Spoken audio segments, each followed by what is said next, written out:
Hello, everybody. It is round 37 in the Premier League, a potentially decisive round at top and bottom. We are here with Mikey to do the predictions. Mikey, St. Andy Gray, take a bow, son, for you because we had a 4-pointer come in last week. And annoyingly, on the week I scored 10 points, your 4-pointer gets you the win. It was 11-10 last week. I got Luton 1, Everton 1, bang on. You got Sheffield United 1, Forest 3, bang on. But I've got to say, grudgingly, fair play. Liverpool 4, Tottenham 2 for the win. What do you have to say for yourself? Well, I paid so little attention to it all weekend, Ben. It was like the Premier League wasn't really happening. It was just something that we were talking about for next season. Yeah, I was pretty pleased with some of those predictions. I think 11 is a decent score, but yeah, that 4-2 it wasn't really a 4-2, was it? Like Spurs have squeaked a couple at the end, but I will take it. First win in 3, I believe. So yeah, a big victory heading into the final 2 rounds. And we want you to head into the final 2 rounds with us and play along down there in the comments. Get your predictions in prior to the games. Give yourself 1 point if you get the correct outcome, home, away, or draw. Give yourself 3 points if, like me, on Luton v Everton, you get the correct scoreline. Or give yourself a bonus point. You only get 1 per round. We're looking for a big underdog or 5 or more goals. Fair play, Mikey. He called a 6-goal scoreline. That might even be a first for. I don't think we had a 3-3 come in, have we? I've had a 3-2 before on the championship ones, but yeah. There we go. Right, let's get into this, and we will start at the top of the table. And you can tell me, well, tell me later in the show when we do Arsenal whether this one's going to be decisive or not. But it is Fulham versus Man City in the 12:30 on Saturday. Yeah, Ben, it's looking like our dreams of final day drama are unlikely, really, since their FA Cup semi-final, where Manchester City weren't great. They've scored 11 times in 3 games. Haaland has scored 5 in 2. And this is not really the type of opponent that Arsenal fans would have been hoping for their title rival here. Manchester City have won 15 in a row against Fulham. The last time they got a draw was a really impressive one. It was back in 2011. That was the early days of Manchester City's first title-winning vintage. They had Joe Hart in goal, Lescott and company, centre-back, Yaya Toure, David Silva, Sergio Aguero. And Fulham had a decent team as well. They had Moussa Dembele playing in central midfield and Clint Dempsey playing off Bobby Zamora. And they managed to get a draw in that game.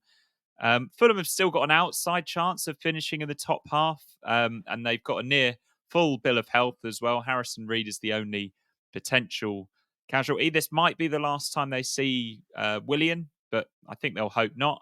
He's been a fantastic player for them over the last couple of seasons. And indeed, he's been a fantastic Premier League player for a number of years as well. He's been around forever, hasn't he? But yeah, Manchester City, I can't see them losing this one. I don't even think it will be particularly nervy. I've gone for the prediction of Fulham 1, Manchester City 3. Yeah, I'm trying to gimmick this so we get Arsenal with a chance. Remember, Man City have got that game in hand. They are currently 1 point behind, so they know that 3 wins will do it for them. Are they going to get one here? Probably, but let's go with the heart. Let's go with them dropping points. I can't see Fulham beating them. It was 0-0 Fulham-Brentford Brentford-Fulham last week. Play you 1-1 early is the only thing I've got here, Mikey. So let's go for the off day and the door to open wide for Arsenal. And sorry to do this so early in the show, but this is your match bingo free card potentially early in the day. I would show you me buying mine right now, but I already got it. So I'll just show you my card over here on match bingo in the early kickoff. There we go. Absolutely free to play. What have I got on the Man City side? Attempt off target. Probably get that within about 75 seconds of the game kicking off. But do head over to Match Bingo as the season winds down and we get ready for the Euros. It's been a brilliant sponsor of us all season. We appreciate everyone who's gone and supported them. Do us a favour, though, if you are heading over, even for that free card for Fulham and Man City, go via that QR code. And as always, Mikey, please play responsibly. Bournemouth versus Brentford, a playoff semi-final in COVID year 2021. No, 20. I can't remember my years anymore. 2021, I think. Yeah, they've got a little bit of recent history, haven't they, Ben? But I think it's going to be tough for them to avoid being last on Match of the Day this weekend. Bournemouth are unbeaten in their last 6 at home. That's their longest ever run in the top flight. They've been really good. I've been saying it week after week recently, haven't I? How good a job Andoni Iraola has done, following on from Gary O'Neill last season, and that was a bit of a great escape, really, wasn't it? Brentford haven't scored in their last 2, which is most unlike them, especially as they've got Ivan Toney back, Brian Burmo back, Visser's playing as well. But yeah, Tony's without a goal in his last 10 league games, Ben, and that's his worst run since basically his first few weeks as a professional player in the EFL. That was in his Northampton days, going back over a decade now. Solanke's golden boot dreams for Bournemouth are over, but he'll still want to get to 20. He's on 18, and I'm backing him to score in this one. No bonus points. I'm just saying I think he's going to score. Bournemouth. I'm going for Bournemouth 2, Brentford 1. Yeah, I'd have something similar. You got to back Bournemouth, I think, at the moment, given the form. And like you said a couple of weeks back, Brentford can probably drop off a little bit and go into that big transition now away from Premier League team number 1 to Premier League team number 2. I was kind of hankering after the 2-1, to be honest, Mikey. So I might have to go for the clean sheet, even though I think both teams to score. Will it be more likely 2-0 or 1-0 Bournemouth? Let's go 2-0 to Bournemouth, then to get it done fairly comfortably. Everton versus Sheffield United. Just the game you want to get yourself over the line for Everton. Oh, and your 100 goals conceded is up, Mikey. Yeah, the game's up for Sheffield United, unfortunately. They just want this season over, don't they? 100 goals conceded. But here we go. I'll go straight in with Sheffield United stuff here. The last time they won their last away game in the Premier League was back in 1993, but it was at Goodison Park against Everton.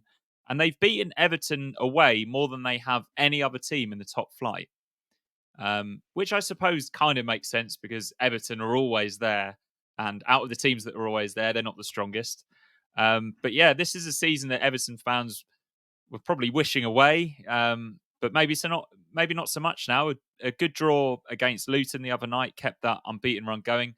I think when I say a good draw, I think it was just clear in that performance at Kenilworth Road that they weren't on the beach. They were flying in front of every ball. They were protecting that point at the end. Branthwaite made a goal line clearance, and yeah, Dominic Calvert-Lewin was back as well. He scored his penalty. I expect Everton to want to end their home season on a high. Calvert-Lewin, as I mentioned, he's on 8 goals. He's trying to get to double figures. And I think he's got every chance of doing it in this game, although I think this is going to be relatively low scoring just because it's Sean Dyche against Chris Wilder. I'm going Everton 2, Sheffield United 0. Yeah, we hear a lot, Mikey, about the psychology of managers when the teams have got points deductions. And I suspect Sean Dyche will have the, quote, real league table up on the wall without the 8 points taken off. And if that's the case, you almost have him able to say to his team, you're a top half team if you win your last couple of games. If they were to win, they would be tied with Bournemouth, who I know we've both predicted to win, who are currently in the top 10. And I can see them doing just so. You've gone for the 2-0, which sounds quite straightforward. I will go. Sorry, it's going to be 103 in the goals against column. Everton 3, Sheffield United 1. Long journey for the Brighton fans. Newcastle v Brighton. Yeah, that's a hell of a journey, isn't it? Top 6 finishes now in Newcastle's hands after that cruise against Burnley and then Manchester United's crushing defeat at Selhurst Park the other night. They're the fourth highest scorers in the Premier League with 78. They've been way more open this season, haven't they? I think they might have scored more, but they've definitely conceded more. I think I put that down to just constantly having to change the team. They haven't had a settled side for much of it, and I know a lot of teams have in the Premier League this season, but few teams have had worse injury problems than Newcastle. Speaking of injuries, Joe Linton's finally back. He came off the bench against Burnley. He's a real fan's favourite of Newcastle. Brighton, they ended that tough winless run with a solid win against Aston Villa. I think they were good value for it as well. João Pedro is, like Calvert-Lewin, as I mentioned earlier, searching for his 10th league goal of the season. He's been decent for them, especially in all competitions. Now, Brighton absolutely brushed aside Newcastle in early September. That was a 3-1 win. Evan Ferguson scored a hat-trick. Remember him? 8 months later, I think Newcastle are going to get their revenge. So I'm going to flip that scoreline over and I'm going to go for Newcastle 3, Brighton 1. Comfortable. I was going to back Newcastle as well, Mikey. So I'm going to follow your lead. 4 wins in 5 as well, and a really good end to the season. Let's make it less straightforward then. I'll shave off a Newcastle goal from your prediction, and I'll go Newcastle 2, Burnley 1. Right, get your abacus out, Mikey. Permutations time. Tottenham v Burnley. Can Burnley go down? And well, we know the answer to that. What's it going to take for Burnley to stay up this weekend? Yeah, so Burnley will be relegated on the pitch if they don't win this game. And I think that's probably what's going to happen. If they win and Nottingham Forest lose, it does go down to the final day, which would be quite exciting, wouldn't it? But they could have put themselves in a better position with a better performance last week against Newcastle. Villa's defeat last week against Brighton did give Spurs some hope, didn't it? But they were playing at Anfield, and that Liverpool 4-2 has kind of ended their Champions League hopes. So Tottenham, if they're to get in the top 4, they must win their final 3 games and hope Villa slip up against not only Liverpool but Palace as well on the final day. I think that's unlikely. But just looking at this game, Son loves playing against Burnley. He's got 5 goals and 3 assists in his last 6 games against them. I remember Goal of the season, one of fantastic them, solo wasn't it? goal. I think he won goal of the season, maybe 2018 or 2019, with a fantastic, mazy run through the middle, and that was at Tottenham. I'm expecting goals in this one. I think Burnley will be relegated at the Tottenham Hotspur Stadium. This will be my bonus point. I'm going for Tottenham 4, Burnley 2. Yeah, it's a shame, isn't it? I know Burnley and Forest fans wouldn't have wanted to go to the last day, but with that fixture and with Burnley being at home as well, that was going to be the hope, wasn't it? If Burnley could just take it to the last day, knowing if they were to beat Forest, they would overtake them. But I'm inclined to agree with you, regardless of what Forest do. And we'll get to their game in a bit, which is at 5:30 kickoff. I don't see Burnley getting anything at Spurs. I see you've gone for 2 4-2s in a row involving Spurs, if it's worked for you before. I'll go comfortable then. Do you know, let's just go for a 3-0 and a shutout. Maybe they'll get a couple of goals up and Burnley will realise the game's up and everyone will want to go home. Spurs 3, Burnley 0. So, Mikey, both of us have Burnley relegated by 5:15-ish on Saturday. And are we going to be saying the same as we do West Ham versus Luton? Yeah, I'm going to start with West Ham here because this is an end of an era for David Moyes. It was announced this week that his contract won't be extended. This is the end of his reign. I've mentioned David Moyes a few times this season because I think it's kind of for West Ham fans to judge whether he deserves another season. And if he's reached the end of his contract, and undoubtedly he's done an incredible job at West Ham, and winning that Europa Conference League is fantastic. But if West Ham fans aren't enjoying going to the games and they think we need to go down a different route, who am I as someone that doesn't watch them that often to say, no, you're wrong, be careful what you wish for. Rant over. Fantastic job anyway by David Moyes, and he will definitely get a really good reception at the London Stadium, which will be nice for him. Luton have just got to try and control their emotions in this game. This really is a must-win for them. They'll be relegated if they lose or if Forest better their result. On the upside for them, they were a little bit unlucky against Everton. They gave it a good go, but they just haven't been good enough against the teams around them at the bottom this season. I don't think they've beaten any of the teams down there. They've had some really poor results against the likes of Burnley and Sheffield United. That's at home. I know they beat Sheffield United away. That was their last away victory, though, and that was way back in Boxing Day. So something's got to change. They have got Adebayo back. He showed what he's all about against Everton. And I think, they're just going to go for those two big men up top, aren't they? Adebayo and Morris, and hopefully they can cause some chaos with West Ham, maybe having half an eye on celebrations for Moyes and things like that.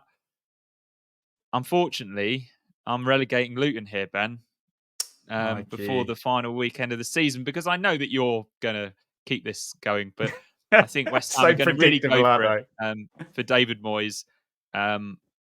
Luton, fantastic effort this season, but ultimately, I think they're falling just short, which is what I think they're going to do in this game as well. West Ham 2, Luton 1.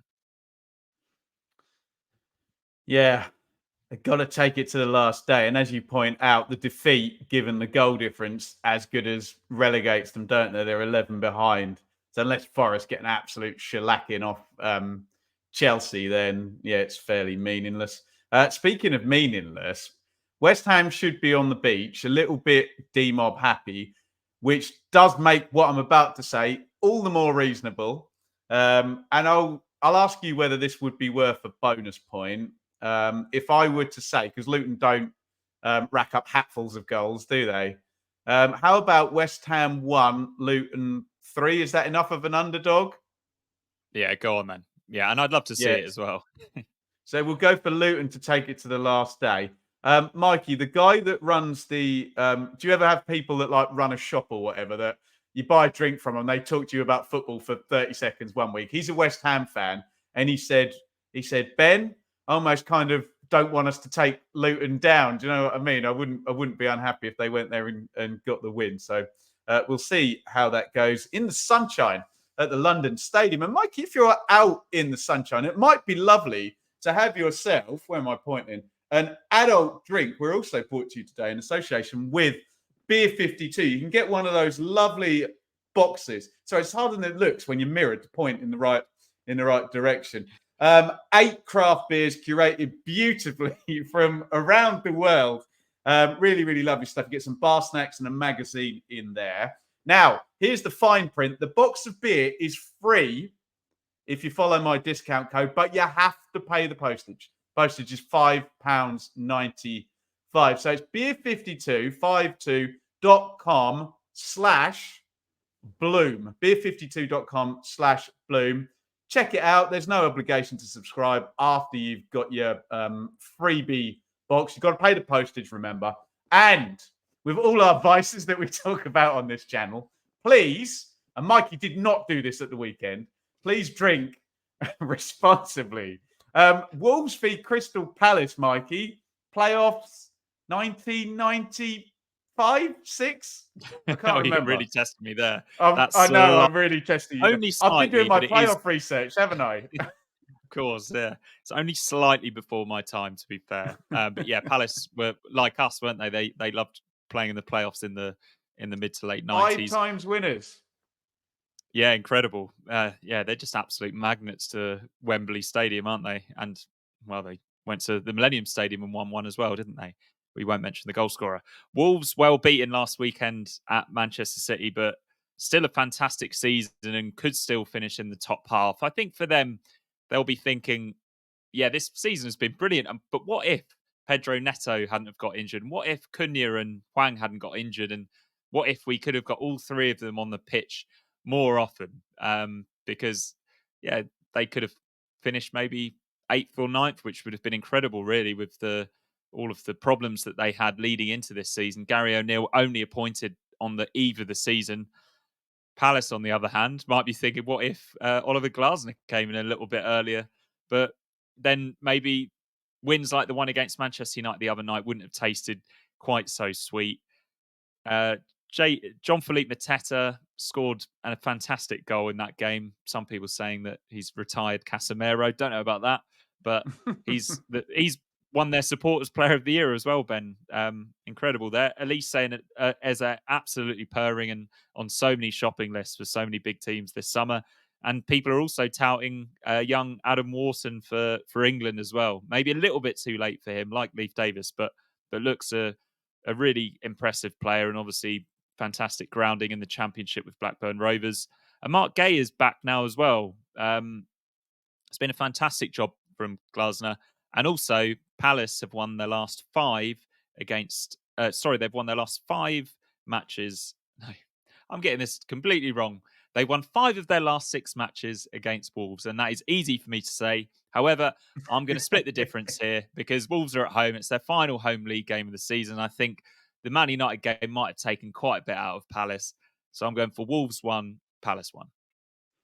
Yeah, I'm really confused with this because we've been rightly on the Palace train recently, and I've been backing them every week. And Wolves are my one that always stitch me up. I think, oh, they're not going to have that. Maybe you're right on the smart money with the draw, but I don't want to double you up, Mikey. And if I'm going to pick anyone, so incoming Wolves home win now. If I'm going to pick anyone, it is going to be Palace for this one. They're just in great form. Let's have another Eze and Elise party. Let's go Wolves 1, Palace 2. I was going to say 3 then, but I won't. Right, Nottingham Forest versus Chelsea. Are Forest going to be safe? I think you've already got them safe given the other results. I've still got them with something to play for at 5:30. Are they going to win though, Mikey? Yeah, this is a huge day for Forest, isn't it?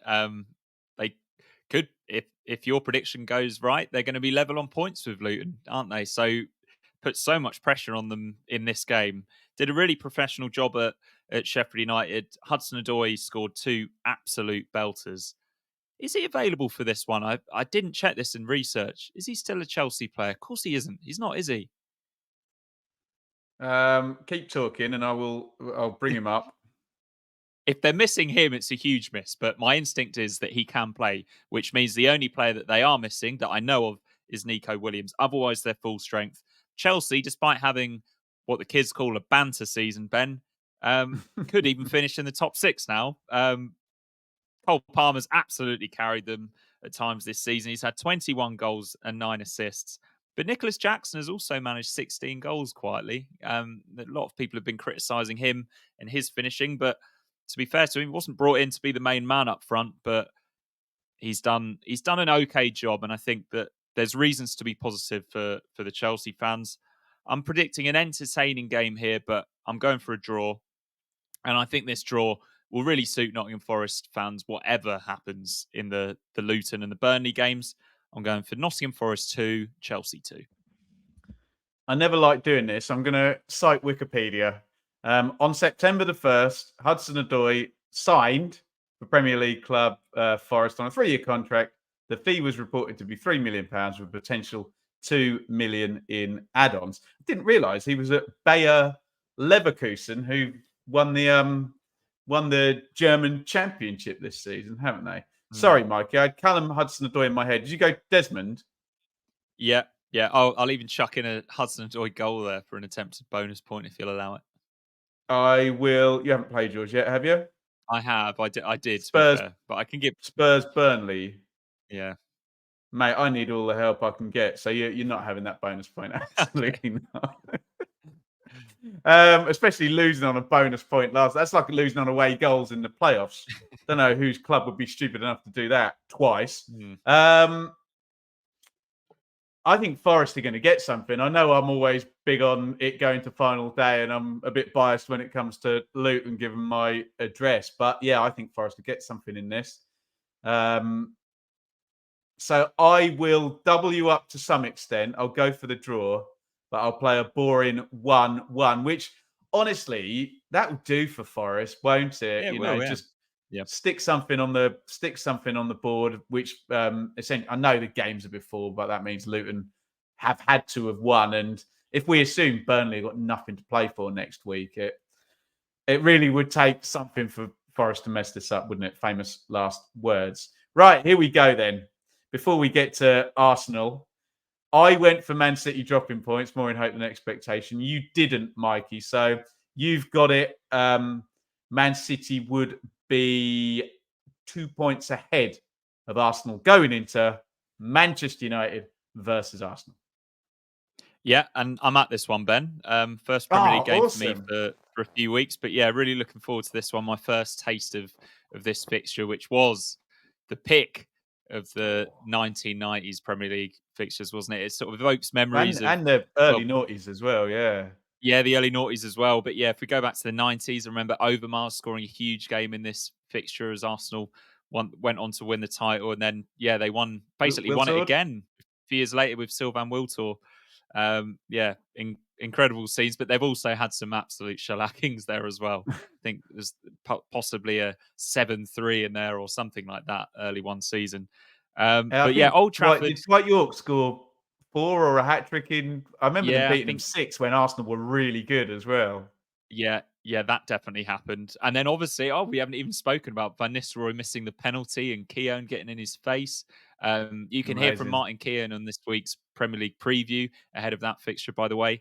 That's on Sky I Sports think Premier League. also, Mikey, sorry to interrupt. I think the invincible run ended at Old Trafford the It following did, yeah. season, didn't it? 49 and Yeah. out. Yeah, a Van Nistelrooy penalty and a Wayne Rooney goal as well. Yeah, and Pizzagate and all of that stuff. But Yeah. yeah, not quite so much riding on it for Manchester United this time. I'm told that Old Trafford is a special place in the sunshine, but Eric Ten Hag is definitely under a bit of a cloud, isn't he? I think a lot of people not expecting him to still be there at the start of next season. But Man United fans, go on, Ben. I just put my hand up on one of them. You're one of them, okay. Yeah. Man United fans, and this is a little bit strange, but they don't want Arsenal to win the title. I think generally most Manchester United fans would rather City just win another one than Arsenal win it for the first time in 20 years or however long it is. Fernandes and McTominay could return. Manchester United, in fairness, have got loads of injuries. So, yeah, as I mentioned, Fernandes and McTominay could be back, but it doesn't look like Rashford, Varane, Martinez, Maguire, Shaw. They're probably all going to be missing. Arsenal have won 4 in a row, and they need to win out, I think. And they've got to hope that Fulham, Spurs, or West Ham do them a favour, which not the ideal position to be in. But we've seen Manchester City get a little bit nervous near the finish line in the past before ultimately managing to get through it. They've got no new injury concerns, and at the moment, all of Arsenal's big players are just in great form, aren't they? You just look through that team, and you look at players like Saliba and Declan Rice, Martin Odegaard, Bukayo Saka. They're all in fantastic form. Kai Havertz. So I'm going to go for Arsenal to win and keep this title dream alive. I'm going Manchester United 1, Arsenal 2. The draw, I was just looking, the one draw we hope for Man City would take it to goal difference. Can you imagine it goes to goal difference, but Man City in a couple of these games banging a load of goals? Arsenal got Well, the they did the other advantage by day. 6. Yeah, they've got the advantage by 6 at the moment, haven't they? Yeah, Man United just suck, don't they? I was going to text you on Monday night when I did that thing where I wasn't following the game, and then I just flipped it on in the second half, and the score comes up: Palace 4, Man United 0. And then I watched 10 seconds of it, and you could just see the game state within seconds of shell shocked, taking the Mickey, from the other side. So I think it's a comfortable win for Arsenal. And I do think they're going to be okay on the goal difference because I'm going to go Man United 0, Arsenal 3. And we're going to finish off with Aston Villa versus Liverpool, where really the story is Villa just trying to get over the line for the top 4, right? Yeah, now don't get nervous now, Aston Villa. All you need is one win from the next 2 games, and that guarantees top 4 football.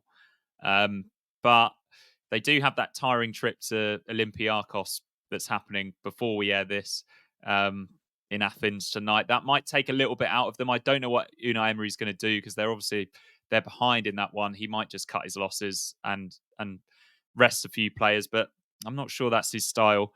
Emi Martinez and Tielemans should be back for that one and subsequently for the Liverpool game as well.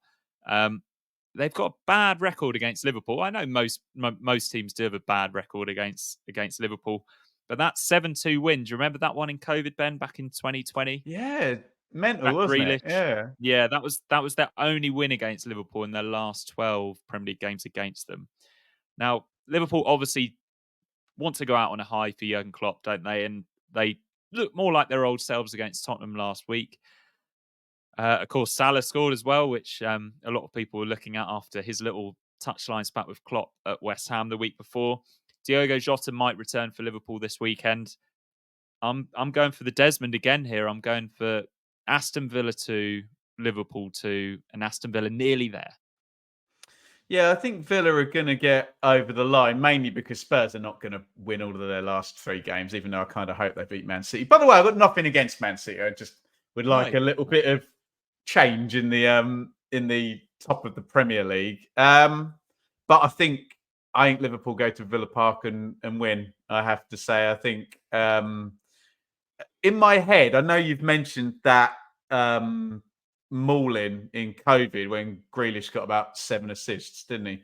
My memory is Liverpool always win at Villa Park, but someone will correct me if I'm wrong in the comments on that. So I will go Villa 1, Liverpool 3, but Villa are still going to get top 4. I think I agree with you. There we go. There are our 10 predictions for round 37 in the Premier League. Get yours down there in the comments and score yourself. Give yourself a bonus point beforehand. We will be back next week. And Mikey, if you want to give a plug, we appeared on Spotify on the Ripple Effect podcast on Tuesday as well, if you want to check us out on there. Yeah, that was most enjoyable, wasn't it? That was with James Lawrence Alcott of the fantastic James Lawrence Alcott channel. That was a lot of fun. It's great, Ipswich Town being a national story for a little while. And yeah, you can catch me and Ben next season talking about the Premier League with big smiles on our faces because Ipswich are going to get plenty of mentions. And I'm going to probably predict them to win every week. Sensible. Now, you might see a YouTuber with millions of subscribers and views a week driving a Bentley. It's a bit more modest, I have to say, when you're covering the Championship. So if you can find a few quid each month to support over on Patreon or by hitting the join button here, you are making the world of difference for myself, Shaylee, and Enid.